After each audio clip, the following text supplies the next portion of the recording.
You are now tuned into the Captain's Law Podcast. With your host, Rob Marbury.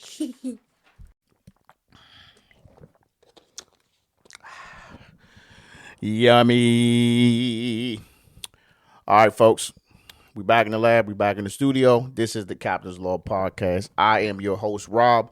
This is home for your NFL and NFL and NBA sports news. Sorry if I messed that up, man. It's been a busy day. If you're new here, again, my name is Rob, African-American, residing in the DMV area, Maryland to be exact.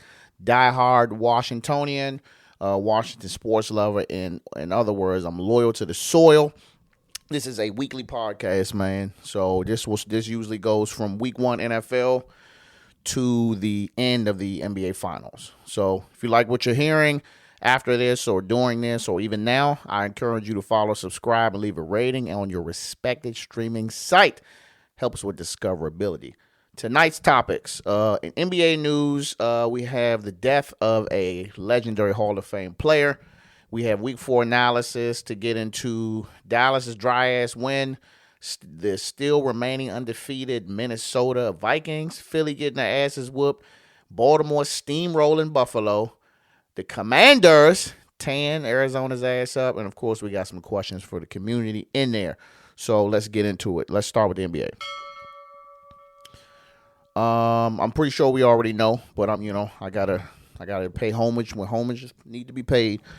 Just want to send out a rest in peace to Dikembe Mutombo, man. He passed away on Monday from brain cancer at the age of 58. Damn, this sucks, man. A player, a person of this caliber, an NBA global ambassador, a humanitarian, really, really good guy. I'm talking like I know him personally, but, when you just have like that model, NBA player, man, it sucks, when they pass away at, 58. We can still say it's a young age, but, just to go over some of his highlights of his career, man. He was in the NBA for 18 years. He played with the Nuggets, the Hawks, the 76ers, the New Jersey Nets when they were in Jersey, the Knicks, and he finished with the Rockets, retired after the 08-09 season. So he's going down as one of the best NBA defensive players, if not the best NBA defensive player ever, with 12,359 rebounds and 3,289 blocks in his career, to follow behind Akeem Olajuwon. To me, man, he came off as one of those lovable players. Now, granted, I'm only 39 years old, so the little bit of basketball I caught, he was on the tail end. I didn't really start go hard watching basketball and probably until probably maybe 01, 02, maybe 2000. But then again, I was only following big name players. So he wasn't a big name player to me at that time. Shame on me. I was in middle school. Don't judge me. But it's like when you look at players like Boban or something like that, man, that really just lovable energy and then a gigantic person. You know what I'm saying? That's kind of how I look at him. But may he rest in peace, man. And, my heart goes out to his family, his friends, and, everybody loved him, man. So let's move on to the NFL. So I'm going to go through some scores, and I'm going to pick a few games, and I'm just going to give a quick analysis. And we're going to start with Thursday Night Football, which was Dallas versus New York. Dallas wins the game 20-15. This game was so dry, bro. I'm not saying this game was dry because it's an NFC East division game against two teams that I hate, but the game was dry. It was a boring game. This was pretty much the CeeDee Lamb game. So if you watched the game last week when they lost, CeeDee Lamb was complaining, he was pouting and shit because he wasn't getting the ball and all of this. And that was like the first thing I saw. The first couple of passes, it was like Dak was going out of his way to like make sure CeeDee got his catches. And he got his little touchdown. He got his little penalty at the end for, I guess, tossing the football at the guy who was checking him. But, I mean, okay, man. You know what I'm saying? Yeah, I'm not saying CeeDee Lamb don't have the right to be complaining because he's supposed to be your number one receiver. He's not getting the ball. But all that pussy complaining and shit. So now Dak got to go out here and do extra shit, you know what I'm saying, to get him the ball, even though he was open. Like, come on, bro. So, he got his catches early. Dak was 22 for 27, 221 yards, 2 touchdowns. I always just got to put this out there. Zeke Elliott had 5 carries for 19 yards. Sheesh. At this point, bro, like, if you're not, I guess he's a number two running back. Like, I feel like you still got some gas left in the tank, but maybe just not in Dallas. So maybe you need to try another team, man. CeeDee Lamb had 7 catches, 98 yards, 1 touchdown. And on the New York side, Daniel Jones was 29 for 40, 281 yards, and an interception. And, of course, Malik Neighbors is still cooking shit. 12 catches, 115 yards. That boy is fucking good, bro. Like, he is really, really good. And I'm going to tell you now, if he can repeat this, you might be looking at goddamn $250 million, maybe $300 million receiver. But I don't know. Next, you had Cincinnati finally got a win. They beat Carolina 34-24. Y'all better have won that game, Delhi. Then you had the Rams play Chicago. Chicago won 24-18. I didn't see that game. You got Minnesota and Green Bay. Minnesota won this game 31-29. The Vikings are still undefeated. What the fuck? Shout out to Keith. Shout out to DJ Too Fresh. Your team is cooking shit. I mean, I guess you could say they're the best team in the league right now, right? I mean, they doing their thing. Sam Darnold, 20 for 28, 275 yards, 3 touchdowns, and 1 interception. This is also a homecoming for Aaron Jones. Aaron Jones is back with 22 carries, 93 yards. You know, he spent 7 years with Green Bay, so I'm pretty sure it was a surreal feeling to get out there, but he was showing his ass. And, of course, you know, Justin Jettas, you know what I'm saying, 6 catches, 85 yards, 1 touchdown. I'm going to go ahead and say this now. Green Bay, y'all tripping. If you watch the game, I watched the game. I looked at Jordan Love. I looked at that knee. I looked how he was looking a little stiff. I looked at that mobility. I don't think he should have been out there, bro. Like, I'm not even going through his stats because it wasn't worthy of going through. Matter of fact, I'm gonna go through. I'm gonna pull it up while I'm talking. But nah, bro. I don't think that y'all should have put him in that game, bro. Like, I feel like y'all rushed him back. It's like, why y'all do that? Y'all rush him back because y'all paid him all that money? Like, what was the purpose of doing that when you got a whole able-bodied quarterback and Malik Willis who done won you about 3 games? Like, why you rush him back on the field? He went 32 for 54. He did have 389 yards, 4 touchdowns, and 3 interceptions. And don't let these stats and this score fool you that they only lost by 2. They was getting fucking destroyed at the half. I almost feel like the Vikings just kind of let off and just was letting them score a little bit. But they was busting their ass, bro. He should not have been playing, bro. So, I mean, I don't know if y'all agree with me or not, but that leads into my question from the community. My buddy Ralph says, which coaches are in the hot seat after week 4? Well, let's go ahead and get it out the way. Jacksonville Jaguars, Doug Peterson, your team is 0-4. What else do I need to say? You got quarterback you paid $275 playing like some shit. Is he playing like some shit because he's some shit? Or is he playing like some shit because he ain't being coached right? Bottom line is, I wouldn't be surprised if they fuck around and get rid of Doug Peters before this weekend. They look crazy. And I'm going to go ahead and throw Green Bay in there. I'm going to throw Matt LaFleur in there. Even though, you know what I'm saying, they 2-2, but I don't like that. Now, even if it's not Matt LaFleur's call to put Jordan Love in the game, I'm assuming that it is. But you see he fucked up, though. You see he hurt. He done thrown pick after pick after pick. This shit look like a game of Madden. He just throwing picks and just like really trying to force these throws, throwing them shits way down the field. People double, triple coverage, just trying to do anything to get back in the game.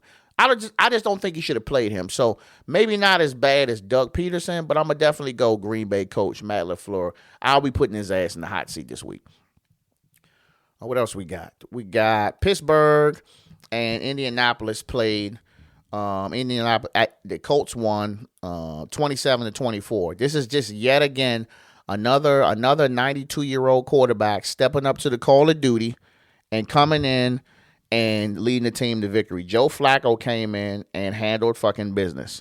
So shout to them. It was Anthony Richardson. I think he had a little hip injury or something. So hopefully, he do his thing. Justin Fields, he got his first loss, with Pittsburgh. But as far as I'm concerned, he's still QB1. Y'all be tripping if y'all put Russell Wilson in there now. But what do I know? Next up, you got Denver and the Jets. And then you got Denver won 10-9. That game was boring as fuck. Then we got Philly and Tampa Bay. Baker motherfucking Mayfield and company, 33-24. to Jalen Hurts, 16. Baker Mayfield, 30 for 47, 347 yards, 2 touchdowns. Mike Evans, 8 catches, 94 yards, 1 touchdown. Boy, still going. Do Philly got a problem? And if they do, is it a Jalen Hurts problem? Or, like, what's the problem?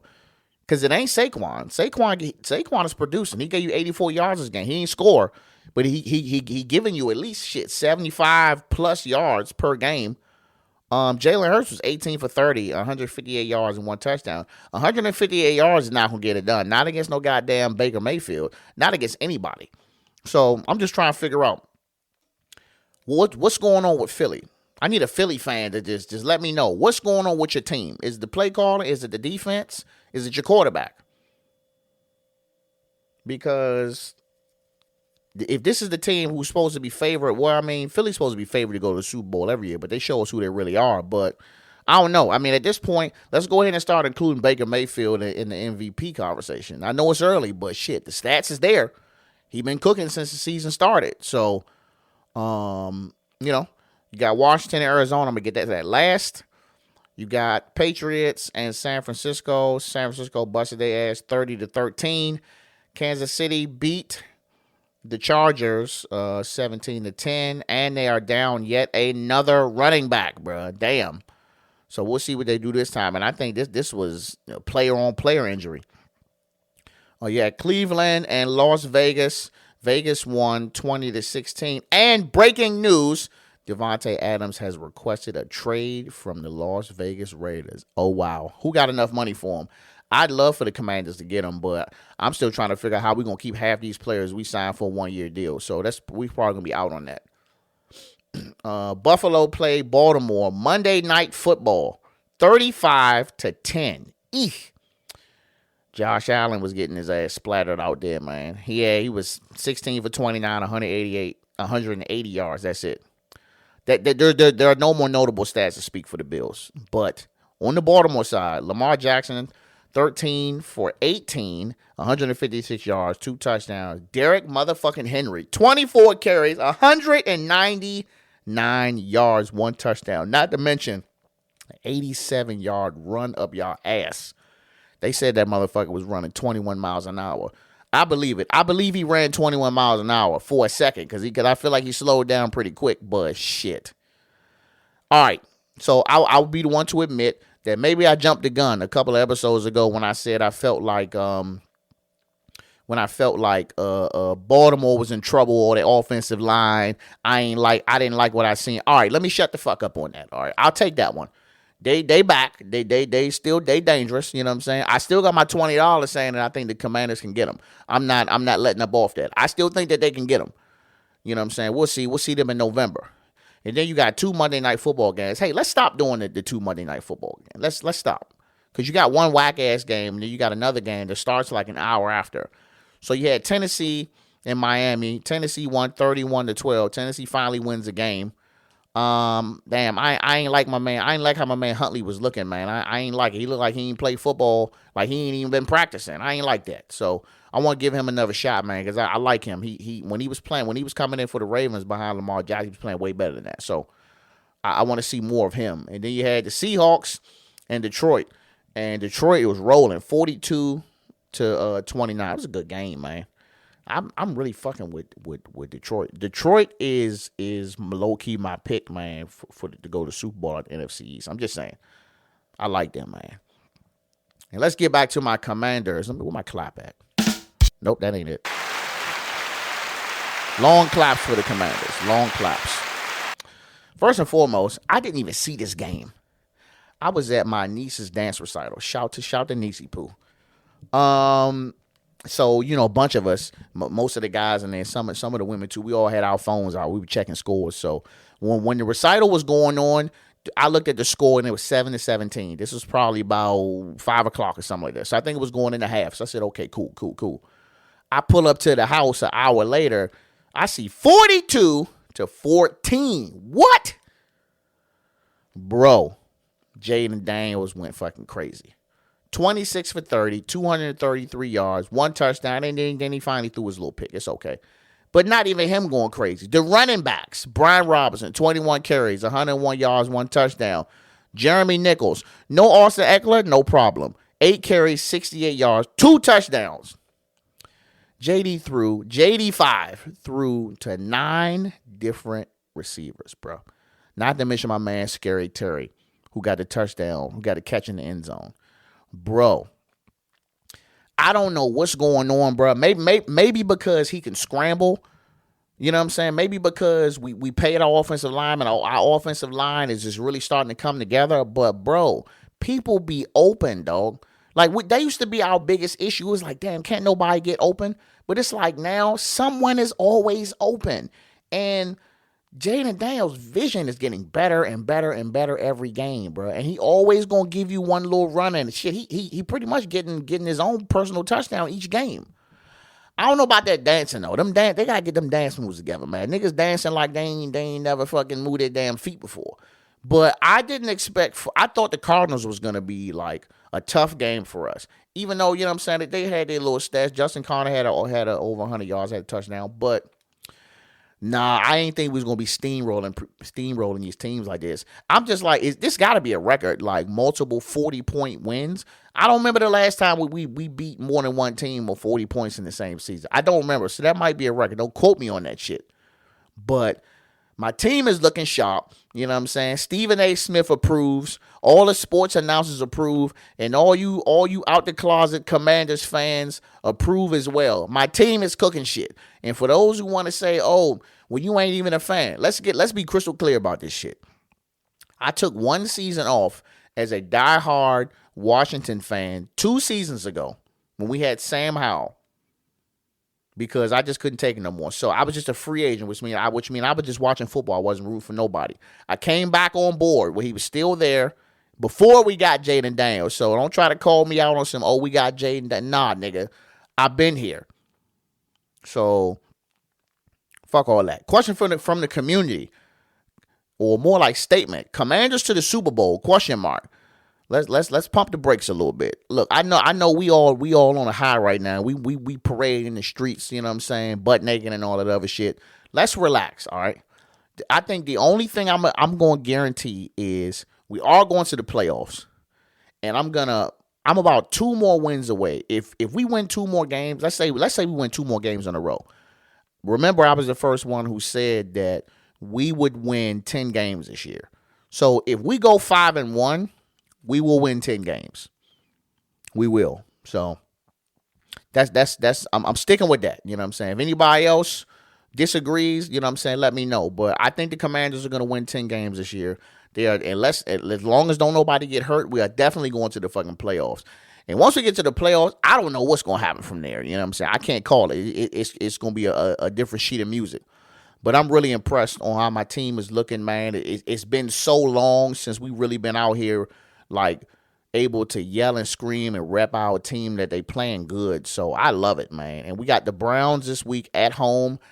And you know what I'm saying? All I'm going to say is win the games that you're supposed to win. The Browns is a team we should beat.